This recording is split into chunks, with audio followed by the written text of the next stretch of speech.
often work in the pediatric clinic. I enjoy working with kids, and in the pediatric clinic, sometimes you have children with special needs come in as well. Working with kids, sometimes they don't know their letters, they don't know their numbers or their shapes, and with the special needs children, sometimes they're nonverbal. We still have to measure their vision, so right now we use the Teller Acuity cards. And these gray squares sometimes aren't really interesting to them. And that's why I came up with the idea of I need to make these cards and other visual assessment tests digital, touchscreen, and on something these kids recognize, like an iPad or an iPhone.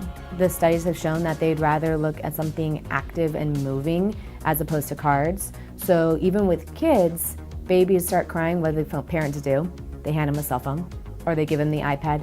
Kids are aware that these toys are fun, that square object or rectangular object is fun, and at the same time what our test and our app does has a center fixation target that's a nice bright star, has a cute little face on it, and it makes a sound. So now you have something pop up to catch this child's attention. Again, a baby, they don't pay attention for very long. Pops up, makes a fun little noise, spins to get their attention, and then disappears right in the center of the screen.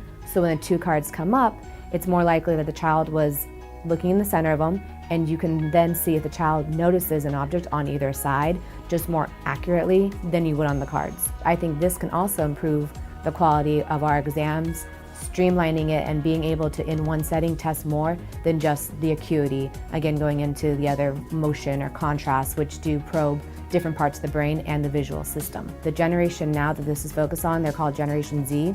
They've grown up with technology. They don't even recognize on our charts now when we have a telephone for them to look at. Some of the kids don't know what that is, but if we hold up a rectangle, they say iPhone. So it's just kind of how the time is changing. It was a great test, it's the gold standard. They have amazing data, and the results that they have found still is above par, but now it needs to be converted into something more modern, practical, and more user-friendly. My name is Vanessa Fimreite, and I'm a fourth-year optometry student at the SUNY College of Optometry, and this is MAVA, the Mobile Acuity and Vision Assessment application.